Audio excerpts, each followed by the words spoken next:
Bonjour et bienvenue dans Epion, les voix du bien-être. Je m'appelle Amira Garbi et dans ce podcast, je vous fais découvrir des clés et outils pour cheminer vers votre bien-être personnel de manière globale et harmonieuse. Ici, je donne la parole à des praticiens, thérapeutes, chercheurs, écrivains qui font bouger les lignes du bien-être en proposant des approches et des outils innovants pour prendre soin de soi au quotidien. Ce podcast n'a aucune prétention médicale. Il est juste informatif. Pensez à demander l'avis de votre médecin si cela est nécessaire.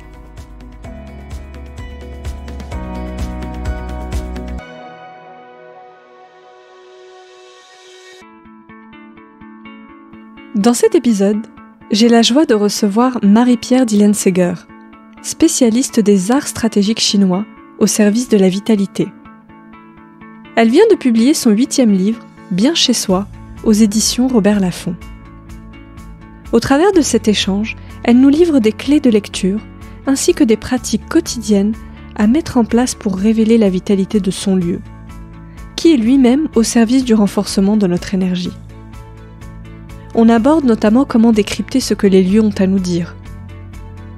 Pour Marie-Pierre Dillenseger, être bien chez soi n'est pas le fruit du hasard ou de notre pouvoir d'achat, mais bien le fruit de notre capacité à révéler cette vitalité en mettant en place des actions pour entretenir cet écrin dont nous sommes les bijoux. Je vous souhaite une très belle écoute. Bonjour Marie-Pierre. Bonjour. Marie-Pierre, je suis ravie de te recevoir dans Epion Podcast, d'autant qu'il est un peu tôt chez toi parce que tu habites aux États-Unis, donc merci de prendre ce moment avec nous, ce moment matinal, pour parler de son intérieur. Merci à vous d'être là tous, et puis j'adore les levées de soleil, donc je suis en général debout tôt. Super. Alors Marie-Pierre, aujourd'hui on va parler d'un sujet qui est très intéressant, passionnant, je dirais même, c'est le sujet d'être bien chez soi, et je fais référence notamment à ton dernier livre qui est paru il n'y a pas très longtemps aux éditions Robert Laffont. On va en parler longuement pendant cet épisode, mais pour démarrer, je souhaiterais commencer par une présentation. Marie-Pierre, est-ce que tu peux, pour ceux et celles qui nous écoutent, s'il te plaît, te présenter, nous expliquer rapidement en introduction ce qui t'a amené de manière générale aux arts chinois et aussi à l'écriture de ce livre qui est ton 8e. Alors, merci. On va essayer d'être pas trop longue, hein. Bon, alors je suis donc Marie-Pierre Dillenseger. Je suis avant tout praticienne depuis presque 30 ans, c'est-à-dire que j'ai tous les jours des personnes qui sont en consultation et en questionnement. À la fois, ça peut être sur leur lieu, ça peut être sur leur chemin de vie. Pour moi, la pratique est absolument essentielle. Et ce qui m'a amenée à utiliser comme outils principaux, mais pas que, dans ma pratique, la lecture ancestrale chinoise du temps, du lieu, de la posture, c'est un événement traumatique majeur il y a maintenant de nombreuses années où un diagnostic médical a été posé sur moi me disant que je n'avais plus que 3 mois à vivre. Donc à ce moment-là, j'avais déjà une petite fille toute jeune.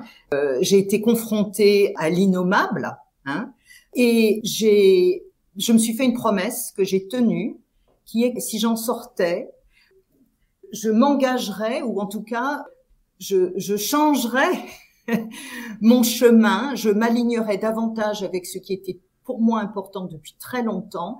C'est cette approche chinoise de la vitalité.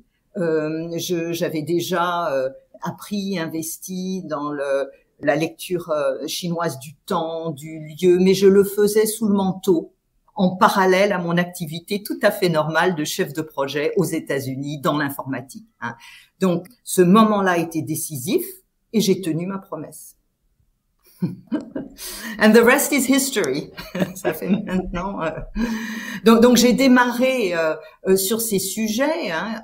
Je veux dire, dans les années 90, à un moment donné, où personne n'avait entendu parler de Feng Shui, surtout pas classique, avant la grande vague qui a beaucoup simplifié et qui, à l'heure actuelle, que ce soit en astrologie chinoise, en Feng Shui, en lecture de la posture et de la vitalité individuelle, qui a beaucoup fait du tort à ces arts ancestraux que je sers finalement. Et tous mes ouvrages ont un objectif, c'est de rendre ces outils utiles à chacun d'entre nous sans avoir à passer par des spécialistes ou des obstacles inutiles, mais aussi je cherche à rendre à ces outils leur lettre de noblesse. Donc nous avons à sortir des pratiques trop simplifiées, mais aussi des pratiques trop érudites, qui font que ces techniques resteraient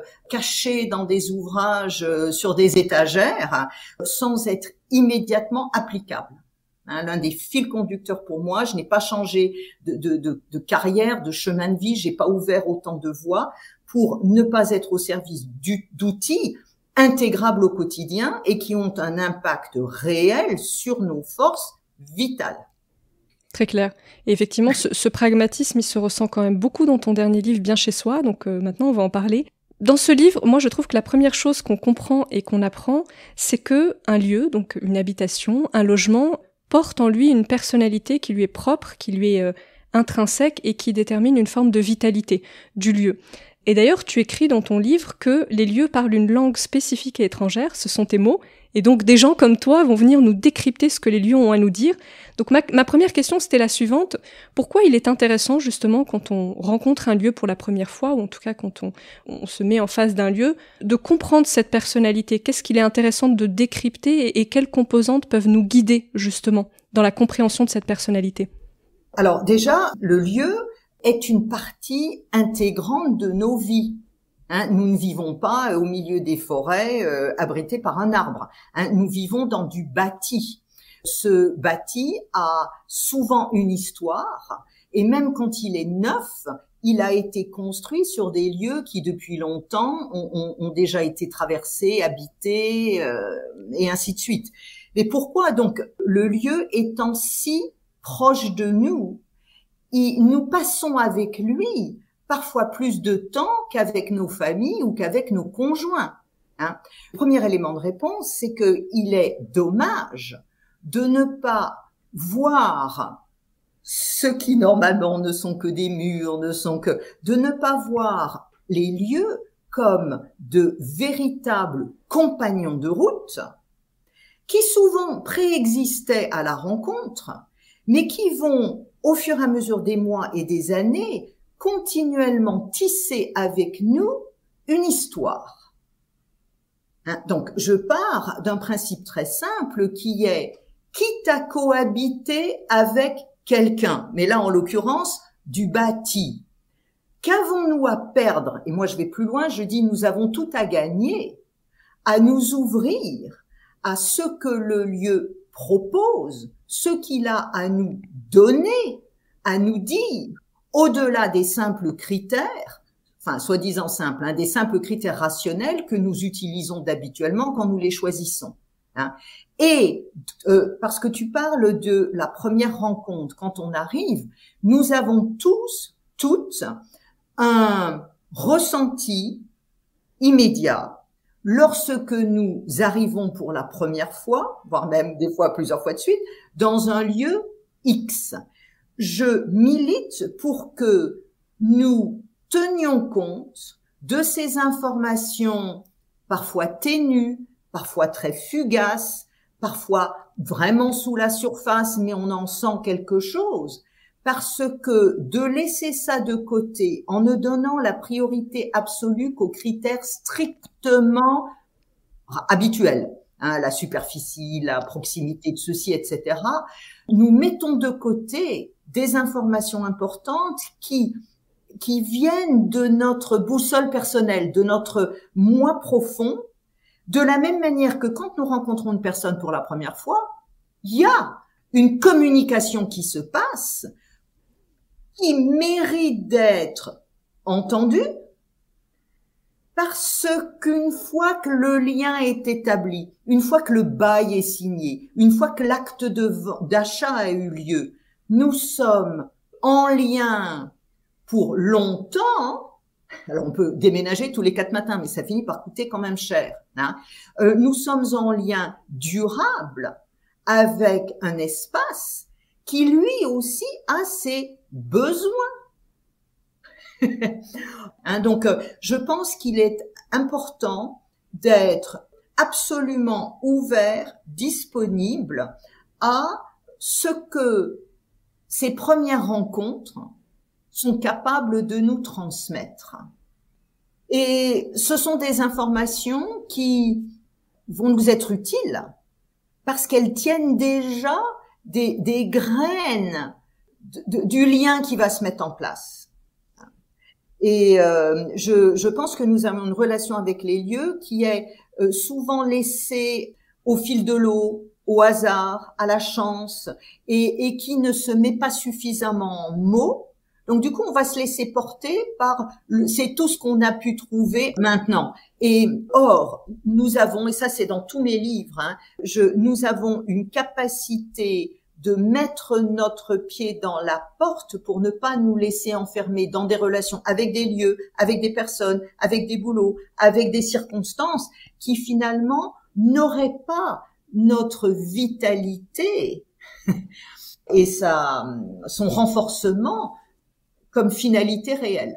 Oui, donc en fait, il faut quand même être ouvert à une forme d'intuition parce que c'est une communication qui n'est pas verbale, que tu désignes. Donc une forme d'intuition et pas se laisser porter par la pression de l'achat. D'ailleurs, tu parles de moments magiques et dangereux quand tu parles de la première rencontre. Tu dis souvent, il y a l'agent immobilier qui vient, qui pousse et finalement, on n'écoute pas justement ces messages du lieu. Donc ça peut être à double tranchant. Le message du lieu, il y a comme un effet de ping-pong. Hein. Il y a notre ressenti profond. Si nous nous écoutons vraiment, nous savons, dans toutes circonstances, ce qui vraiment est au service de notre vitalité, c'est-à-dire on va se sentir mieux, ou de ce qui, au contraire, nous mange des forces.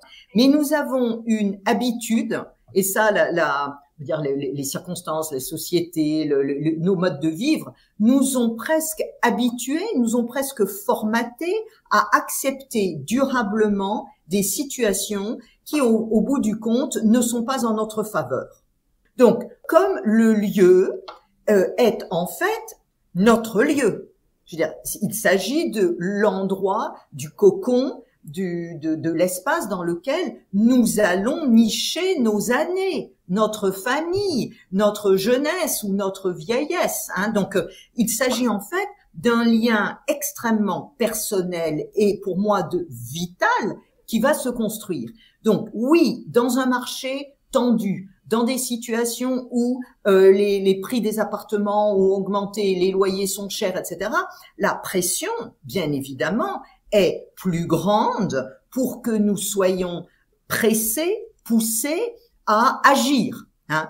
Néanmoins, ce sont dans ces moments-là, justement, qu'il convient de ne pas perdre le lien avec ce que l'on peut appeler l'intuition, l'instinct. Moi, je dis simplement le lien que nous devons de maintenir le plus continuellement possible avec ce que nous savons de nos besoins à nous.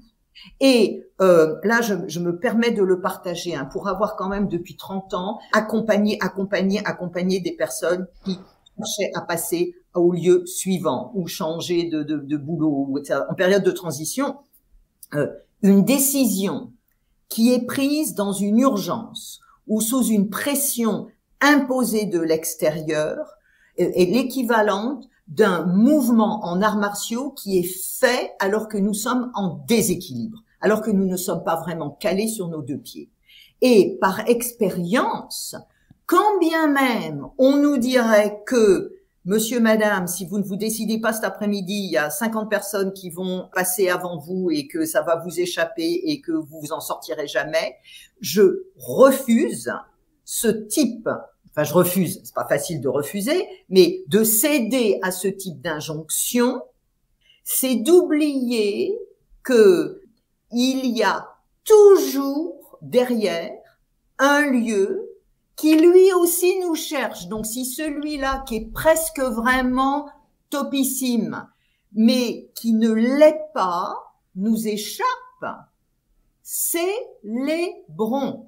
Alors quand je dis ça, je sais qu'il y a des moments où on est tellement pressé que c'est difficile, que bon, les solutions se trouvent. Mais pour que Moi, j'aime dire pour que l'univers, c'est-à-dire que pour les circonstances, pour que les opportunités, pour que la solution arrive, nous ne pouvons pas mettre notre gouvernail nous pouvons donner notre gouvernail à quelqu'un d'autre que nous seuls, que nous-mêmes.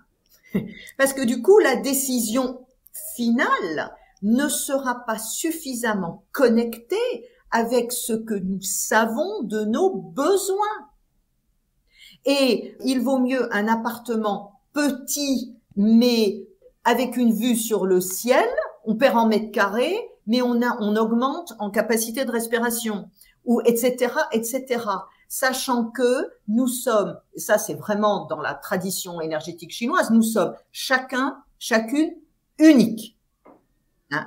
Et oui, nous avons à gérer des vies collectives avec une famille qui sont eux aussi chacun unique. Il y a bien des compromis à trouver, mais le pire compromis que nous puissions faire est un compromis mal fait avec nous-mêmes.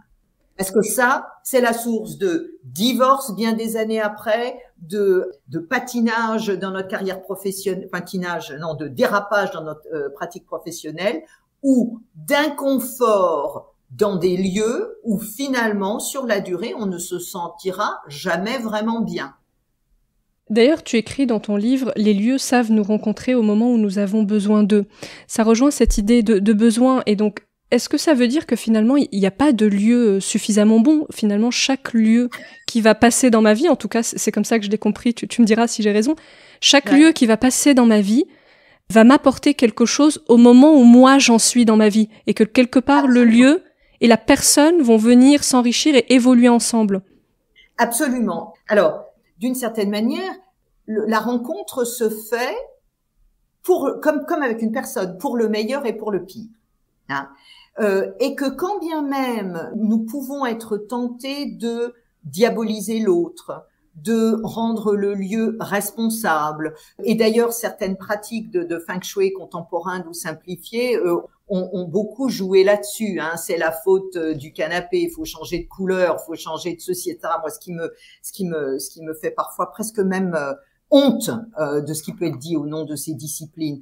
Eh bien, tant que nous sommes dans une situation où notre malheur ou nos difficultés peut être encapsulé dans une responsabilité extérieure, nous allons peut-être nous rassurer nous-mêmes, mais nous n'avançons pas. Or, toutes ces pratiques chinoises ont un objectif.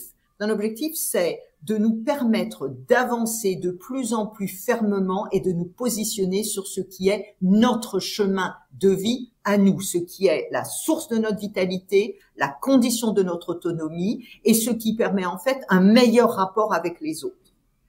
Donc, je ne vais pas quand même jusqu'à dire que essayons d'accumuler des lieux catastrophiques avec fuite d'eau, réparation, qui nous pompe les finances, etc., pour pouvoir grandir.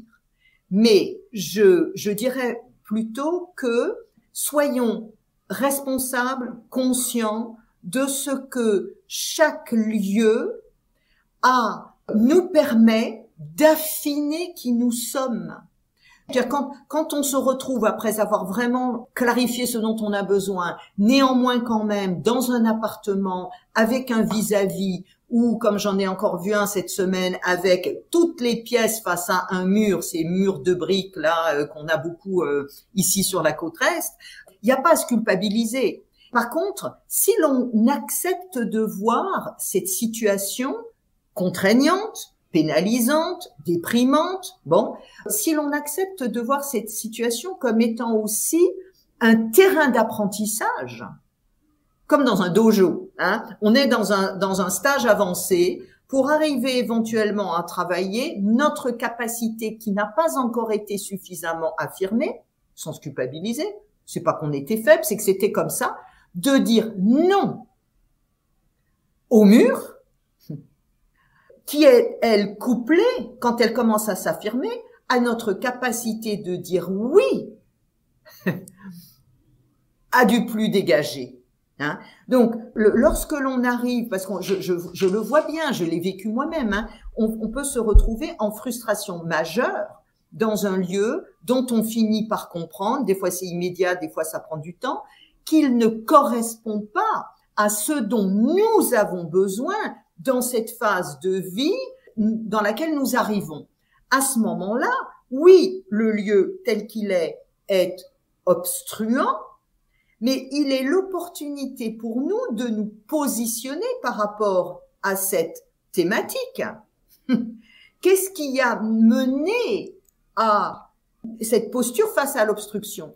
Qu'est-ce que nous avons à sortir de notre boîte à outils personnelle? Et moi, j'ai une grande confiance dans tous ces personnes qui nous écoutent d'ailleurs. Nous avons chacun beaucoup plus de force et de vitalité et de légitimité de parole et d'être que ce que l'on a pu nous apprendre ou nous dire par le biais de l'éducation, ceci, cela, etc. Donc, ok, il y a l'obstacle. Et d'ailleurs, le vrai problème, c'est jamais l'obstacle. Le vrai problème, c'est de pas le voir. Parce qu'une fois qu'il est vu, alors on peut passer par la phase déprimée ou ceci, l'obstacle, malédiction, j'ai toujours un obstacle, etc. Mais tant qu'il y a toujours un obstacle, et puis souvent, quand les obstacles ils se répètent, c'est pas que nous sommes malchanceux, c'est que la vie nous incite au repositionnement. Et le repositionnement en arts martiaux, dans la vie quotidienne, c'est de modifier, des fois ça prend du temps, puis c'est un peu dur, puis des fois c'est un peu conflictuel, mais c'est d'arriver à nous repositionner dans nos réponses aux demandes, d'arriver à nous extraire de ce qui nous est demandé et qui ne nous convient plus. Donc, comme il y a derrière, et ça je pense que c'est important que je le dise, hein, dans tout mon travail, dans toute ma pratique, même si on cherche à me mettre dans des cases X, Y ou Z, il y a cette pratique fondamentale de la posture qui a plus à voir avec les arts martiaux, hein, qui est fondamentale. Comment préserver notre énergie, comment préserver qui nous sommes, donc ça c'est des techniques défensives, hein, comment donc nous préserver, ensuite consolider, et puis après déployer. Donc le lieu, le moment, le cadre professionnel, le cercle d'amis, les lieux de vacances qu'on va choisir sont vus dans mon propos, mais je pense que c'est en fait extrêmement utile, comme des alliés, parce que même un ennemi est un allié lorsque l'on comprend pourquoi nous avons été trahis, par exemple. Personne n'a envie d'être trahi. On arrive tous à être trahis à un moment donné quand même dans la vie. La trahison, c'est très pénible, c'est très douloureux, mais la trahison est au service d'une vigilance plus grande par la suite, est au service d'un discernement. Et donc, les lieux nous accompagnent et au fur et à mesure de nos avancées dans nos vies, et plus nous sommes en vigilance, moins nous projetons sur eux la responsabilité de ce qui nous entrave encore, plus nous pouvons profiter de l'obstacle, de ce qu'il nous donne et ne nous donne pas, pour clarifier les pièces sur l'échiquier que nous avons encore à bouger. Donc en fait, c'est très martial, même si le bouquin est au service du bien-être et dans nos lieux et d'une approche vraiment. Enfin, il n'y a pas besoin de connaître les arts martiaux pour lire mes bouquins. Mais tous ceux et celles qui connaissent, qui se sont intéressés à ça, repéreront la lecture qui favorise toujours ces trois pôles. Je préserve, je renforce, je déploie mon énergie. Effectivement, donc, ce que tu exposes dans ton livre, c'est que notre vitalité, elle se nourrit de l'énergie du lieu, quelque part. Oui. Donc, on a aussi une forme de responsabilité à aller mettre en lumière cette énergie quelque part. Et toutes les pratiques du livre, de ton livre, de faire de la place à cette énergie, de pas s'arrêter à la première impression qu'on a, mais de révéler justement le potentiel de ce lieu. Donc ça nous redonne cette responsabilité que tu exposes, de pas juste mettre la faute sur le lieu, mais de se dire qu'est-ce que le lieu a à m'offrir. Et il y a des composantes que tu cites, comme la respiration et la lumière, qui sont importantes. C'est pour ça que tu déplores, notamment dans ton livre, ces sortes de cages à lapins de luxe, puisque tu habites aux États-Unis, ces appartements qui sont standardisés, qui respirent moins avec, on va dire, l'air naturel.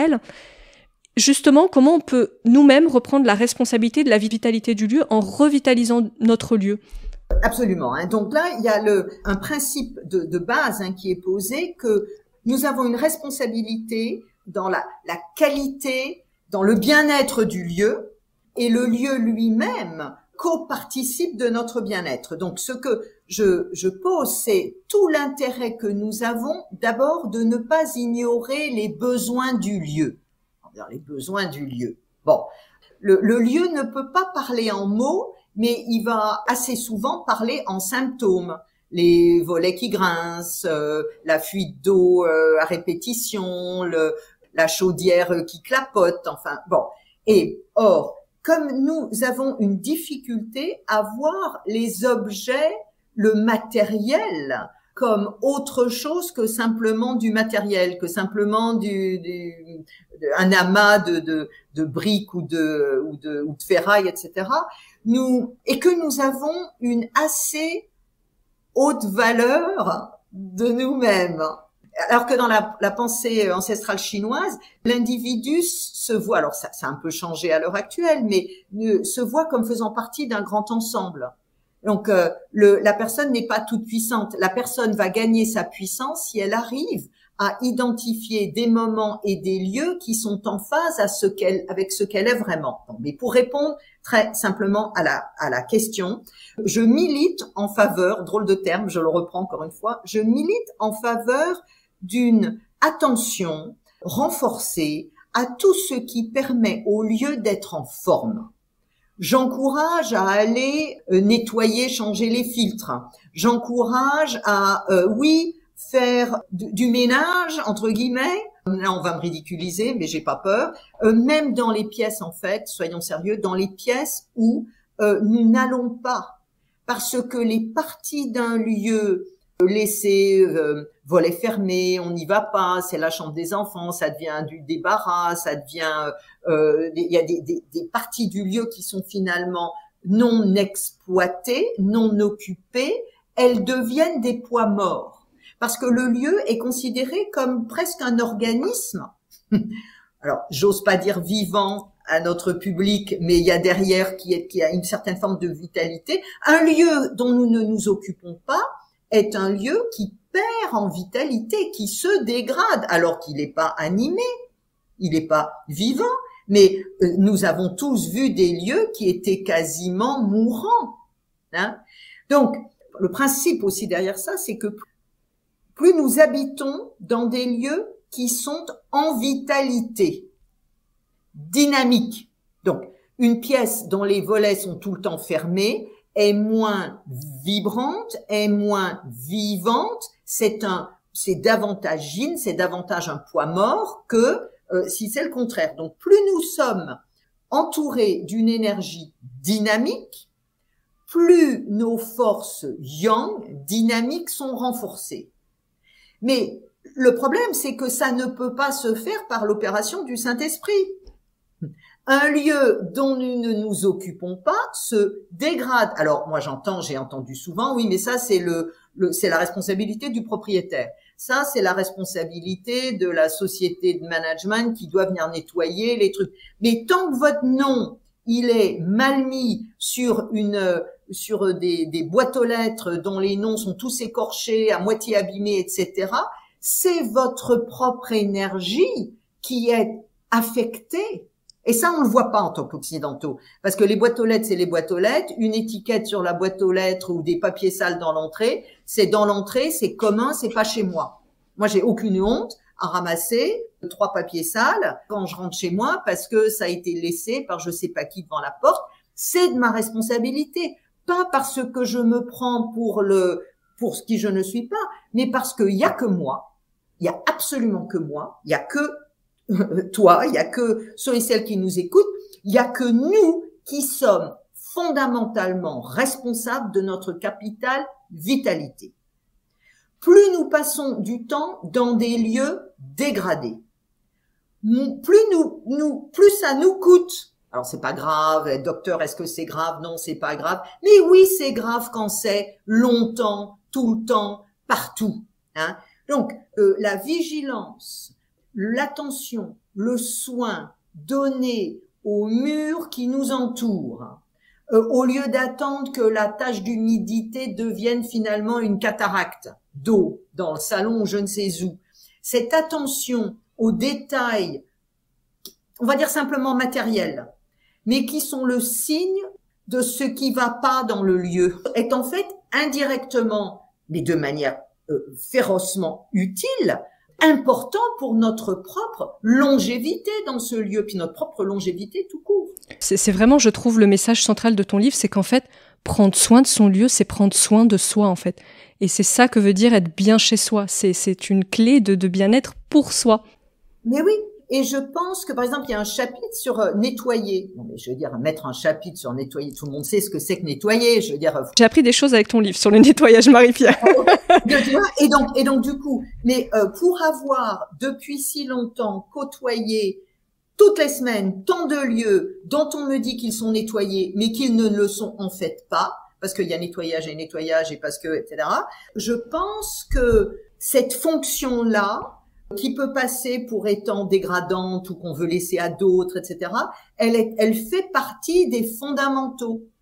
Parce que quand on va déplacer un meuble pour quand même enlever la poussière qui est derrière, il se trouve que la poussière qui est derrière le meuble, elle occupe une place qui est à moi ou à ma famille. Et donc, mon objectif, il est d'être, ça c'est important aussi dans mon ouvrage et dans mon propos, d'occuper pleinement mon territoire. Parce que, bon sang, si je loue 25 ou 60 ou X nombre de mètres carrés, ou que j'achète un bien qui a tant de mètres carrés, j'ai acheté, je loue, j'occupe, j'ai à occuper l'ensemble de ce qui est mon bien. Parce que sinon, je crois que je parle dans le bouquin de prise de territoire qui disent pas leur nom. Hein, ces endroits inoccupés ou ces endroits, ces placards occupés par plein de choses qui n'est pas à vous et par je ne sais qui. Alors, il faut rendre à César, mais important. Nous ne pouvons pas nous déployer, c'est-à-dire avancer sur notre chemin, nos carrières, construire, si nous ne sommes pas ancrés. Le lieu a cette fonction primaire de participer, ancrage. Hein. Que notre territoire, qui est officiellement à nous, en location ou prêté ou acheté, que si notre lieu montre des zones d'ombre, n'est pas pleinement occupé par nous, c'est comme si nous vivons en territoire potentiellement occupé par autre chose, par quelque chose qui n'est pas nous. Donc, plus mon territoire se réduit alors qu'il est légitimement le mien, et ça peut être, clin d'œil, hein, plus systématiquement un tel, quand elle vient chez moi, occupe mon fauteuil, ma chaise, ou va s'installer à mon bureau alors que ça n'a pas été négocié d'avance, ce sont des actes, moi je suis aussi beaucoup inspirée de l'art de la guerre, hein, ce sont des actes de prise de territoire qui ne disent pas leur nom.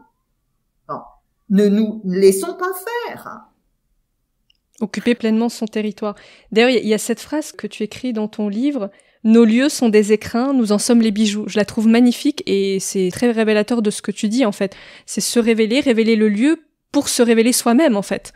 Exactement. Et imagine alors je le pense vraiment, hein, moi j'ai passé ma vie au service du talent, des capacités innées que nous avons tous pour les nommer, les aider à se manifester, les polir et les accompagner vers la lumière. Mais imaginons un bijou dans un écrin sale.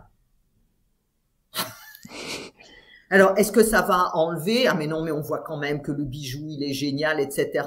Bien sûr que oui, mais bijou conscientisé et écrin de qualité, on pourrait dire ça fait 1 plus 1, mais là on est dans les situations chinoises où on a 1 plus 1, ça fait pas 2, ça fait 3, ça fait plus, ça crée du plus. Et donc lorsque l'alliance ou que notre capacité à voir notre lieu, même avec ses défauts, parce que il y en a pas un qui est parfait. C'est comme les conjoints, les épouses, les familles, les machins. Ça existe pas, ça, dans cette vie-ci, la perfection. Quand nous arrivons à établir un lien de qualité avec un lieu, même s'il n'est pas parfait, ce qui se passe, c'est d'abord, on est moins seul. On est moins seul. Il y a vraiment une alliance qui s'établit, aussi farfelue qu'elle puisse paraître à ceux qui ne seraient que en mode cerveau gauche ou en pensée linéaire. Tout ça, c'est au service de notre propre vitalité renforcée. Et une fois que ça, c'est acquis, et je pense que c'est important aussi de manifester de la gratitude avec le lieu. Parce que il est ce qu'il est, mais néanmoins il nous abrite, néanmoins c'est lui qui nous prête ses murs et qui nous donne son adresse, qui nous permet de fonctionner avec le collectif.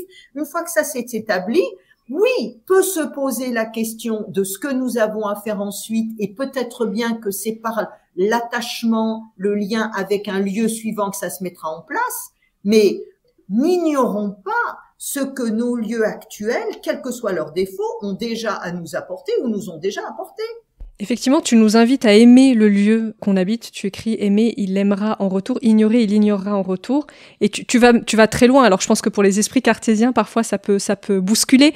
Mais tu nous invites à saluer son lieu, à lui écrire une lettre, à lui parler, vraiment, à créer cette connivence avec son lieu d'habitation. Et je voulais revenir sur cette histoire de nettoyage et de ménage, parce qu'effectivement, en tout cas, en Occident, on réduit quand même beaucoup le nettoyage à une tâche ingrate, à une perte de temps. C'est quand même très dévalorisé.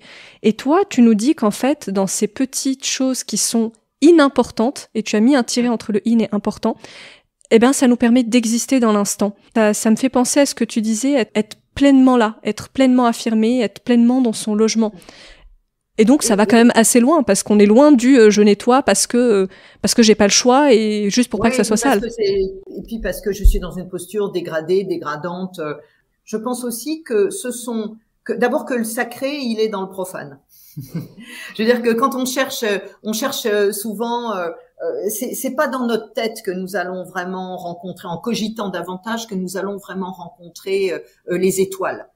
C'est parce que nous acceptons notre condition humaine qui est limitante, limitée. Je veux dire, il y a tout ce qu'on peut faire dans une vie, puis il y a aussi tout ce qu'on peut pas faire. Donc moi, je choisis de pas trop m'occuper de tout ce que je ne peux pas faire, de tout ce que j'aurais voulu faire, de tout ce que j'ai pas réussi à faire, et de m'occuper de ce que je peux faire tous les jours un peu. Et en étant pleinement présente, et du coup des actes manuels, je veux dire des activités manuelles, répétitives, de peler ses pommes pour faire une compote, par exemple, ou de nettoyer un fond de tiroir, ça coche plusieurs cases. D'abord, ça nous remet dans notre corps. Ça nous remet en lien avec le réel. Ça nous permet aussi d'occuper du temps ou sans être forcément dans notre tête. Ça nous permet de passer d'un moment peut-être déprimé ou triste à un moment où nous aurons la satisfaction de la compote qui aura été peut-être meilleure qu'autre chose qu'on aurait pu acheter, manufacturer, fabriquer, etc. Et puis, en nettoyant le fond du tiroir ou en déplaçant le meuble, bien souvent, on retrouve quelque chose dans le fond du tiroir ou dans ces actes où nous abandonnons quelque part à cette notion de servir le présent. Pour moi, c'est je sers le présent, je sers ce qui m'entoure. L'esprit rebondit, les idées surgissent, les liens se font, et ça permet de ne pas être continuellement dans du yang, dans du mouvement, dans du je veux, je peux. Mais non, je peux pas, donc je pourrai jamais, donc j'y arrive pas, etc. Il y a une satisfaction de ces tâches quand on les mène jusqu'au bout, aussi pas intéressantes qu'elles aient l'air au début. Parce que comment s'approprier notre lieu sans en faire vraiment le tour? Et j'affirme qu'il y a beaucoup de zones d'ombre. Les fonds de placard, on ne voit plus jamais. Les greniers, les caves, les débarras, où finalement, notre place est prise par d'autres choses. Hein. Et d'ailleurs, dans les histoires, dans les contes chinois, dans les histoires anciennes, le vrai maître, c'est pas celui qui lévite sur son rocher. Hein. C'est pas celui qui est en méditation continuelle. C'est celui qui n'a aucune honte à balayer les feuilles de la cour du monastère. C'est celui qui va marcher sous sa robe, qu'on prendrait presque comme un bon mendiant, hein, mais ce faisant, il évite d'entrer dans des situations qui finalement lui feraient perdre de l'énergie. Et puis ça fait travailler l'ego aussi. Ça nous remet dans notre corps. Oui, ça nous repositionne en fait à la juste place, ici et maintenant, et quelque part ça nous reconnecte à une forme de joie, puisque je suis pleinement dans ce que je fais dans mon présent, je suis pas dans mon passé, dans mes mémoires, ni dans mon anxiété du futur. Je suis ici maintenant. Et il y a rien de mieux que des petites tâches. Moi, il m'est arrivé dans des moments de grand désarroi d'avoir la bonne idée de me mettre à tailler tous les crayons de couleur que je pouvais trouver. Je suis allée dans la chambre de mes enfants, ils étaient petits, j'en ai trouvé, j'ai taillé tout ça. Et puis au bout du moment où ça a été taillé, non seulement c'était beau, ça servait pas forcément à quelque chose, mais est arrivé un indice, à l'époque c'était un coup de fil, qui m'a permis d'aller vers la suite. Et je trouve que ce point-là, le beau, effectivement, on n'en a pas encore parlé, le beau, ça amène aussi cette forme de contemplation. Et les études, d'ailleurs, montrent que la contemplation, c'est quand même une des clés d'un bonheur durable. Contempler ce qui est beau. Ça permet de rester sur place, déjà, la contemplation. Ça permet de poser le corps. Parce que contemplation, on est plus immobile. On est plus posé, nous qui sommes des agités du tout le temps partout, quoi qu'il arrive, sans arrêt, matin et soir. Et la nuit. Et le beau, alors ça aussi, je ne supporte pas les culpabilisations qui existent où il y aurait qu'une norme du beau. Hein. Je cite d'ailleurs, je crois, un bouquin dans la bibliographie sur les nains de jardin. Hein. Ce qui est beau pour vous est beau. Ne vous en laissez pas compter par qui que ce soit qui vous dirait tu devrais quand même te défaire de ce machin-là, etc. Non, si c'est beau pour vous, c'est beau. Hein. Et si d'ailleurs chez vous, il y a encore un empilement de ceci, c'est pas forcément nettoyé, etc., cela dit aussi que pour le moment, votre caverne joue son rôle de protection de caverne. Parce que le lieu, il a ceci de merveilleux que les gens n'ont pas. Le lieu, il nous accepte comme on est. Il va attendre que l'on répare. C'est vraiment un compagnon qui a cette capacité d'être silencieux et attentif, qui sera en pleine gratitude quand effectivement on va lui réparer ce qui doit être réparé. Donc, si chez vous, on vient vous critiquer votre tableau, votre ceci, votre cela, je pense que ça vaut peut-être la peine de garder le tableau, mais de passer moins de temps avec la personne qui a critiqué. Oui, le beau est subjectif de toute façon, donc il fera jamais l'unanimité. Et donc, ça c'est important parce que ce qui est vraiment beau, c'est une personne qui est en vitalité. Le reste, on n'a rien à dire. Tout à fait. Sur la notion du tri, parce que je voudrais revenir là-dessus, parce que effectivement, tu nous encourages aussi à nous défaire de ces objets qui pourraient nous peser, qui amèneraient des formes de mémoire. Et donc, tu dis, par exemple, tout ce qui ne sert pas depuis 2 ou plusieurs années, il faut pouvoir s'en défaire et c'est pas trahir l'objet, c'est lui donner une nouvelle vie. On a quand même beaucoup de mal, je trouve, à se défaire de ces objets, parce que voilà, on vit dans des sociétés qui sont matérialistes et du coup, posséder, c'est aussi un gage de réussite, c'est rassurant. Comment on peut trouver ce juste milieu entre se défaire des choses sans aller quand même dans une dimension très minimaliste, parce qu'on n'est pas tous comme ça, et accumuler, posséder toujours plus d'objets. Comment on trouve cet équilibre? Alors, je pense que là, le nœud, le nerf de la guerre, il est vraiment notre capacité à être en cohérence avec nous-mêmes et connecté avec un ressenti profond. Tant que ces objets dont nous devrions soi-disant nous défaire, hein, parce qu'ils sont cassés, parce que ceci, parce que tant qu'ils ont encore cette fonction d'ancrage, tant que l'attachement avec le passé qu'ils représentent est encore quelque chose dont nous avons besoin, je ne pousse absolument pas à ce que nous nous en séparions. Je peux souligner le bien-être qui découle lorsque nous avons enfin réussi à dégager ce qui nous pèse.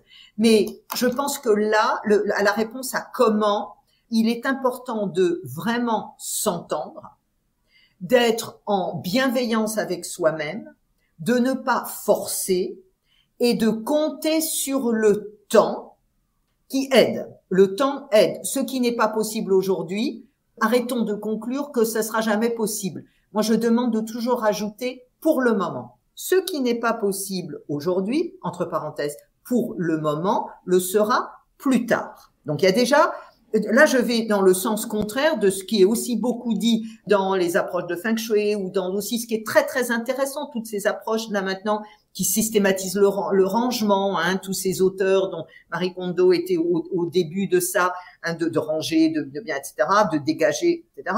Donc, il y a d'abord à s'entendre et à se respecter suffisamment parce que d'éliminer trop vite alors qu'un deuil n'est pas fait, et même un deuil d'avec notre souffrance. Des fois, c'est important de garder toutes les piles de papier du divorce qui s'est mal fini à côté du lit pour bien souffrir jusqu'à ce qu'on arrive à se rendre compte que la souffrance, ça suffit. Je suis atypique, là, hein, dans ce que je dis. Des fois, il faut aller jusqu'au bout. Et des fois, il faut pleurer jusqu'au bout pour se rendre compte que maintenant, on n'a plus rien à pleurer, on peut se remettre en joie. Enfin, je veux dire, là, je suis assez ferme dans mon propos.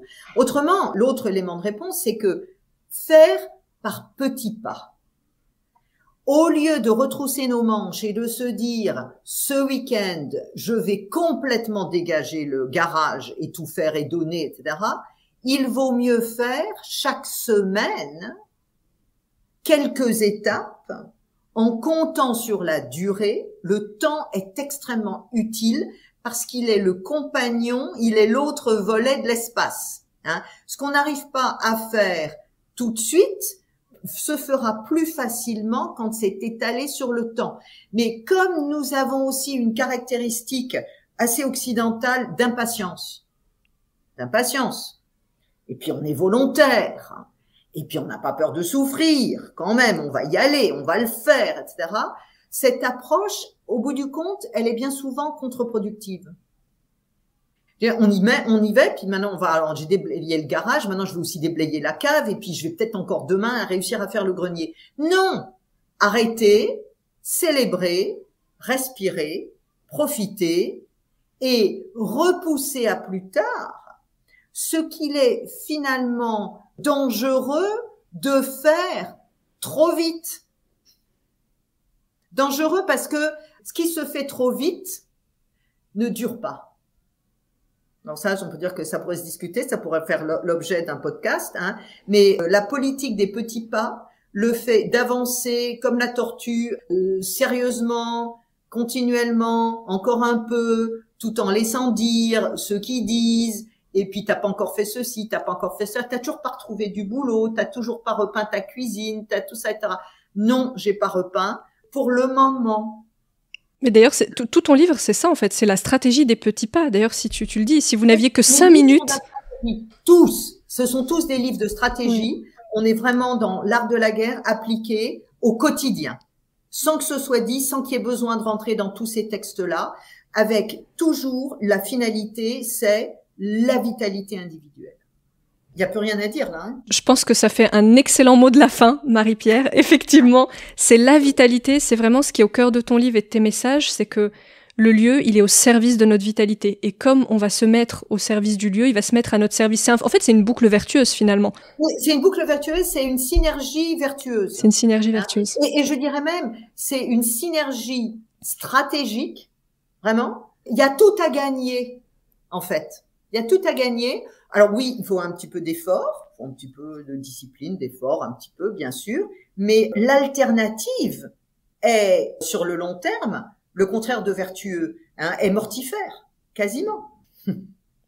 C'est très clair. Merci beaucoup Marie-Pierre. Donc là, je pense qu'il y a plein de conseils. Je pense qu'on voit très bien effectivement ce que tu as voulu nous transmettre. J'invite ceux et celles qui nous écoutent à aller lire tes conseils, mettre en pratique ce qui est dans ton livre. C'est un livre quand même qui est très pragmatique. Hein. Au-delà des aspects philosophiques, il y a beaucoup de conseils très pragmatiques, accessibles à tout le monde, simples. Absolument. du tout et ludique. Et ludique, ouais, moi je m'en suis noté quelques-uns là que j'ai commencé à faire. Le nettoyage de la serrure, j'avais typiquement jamais fait.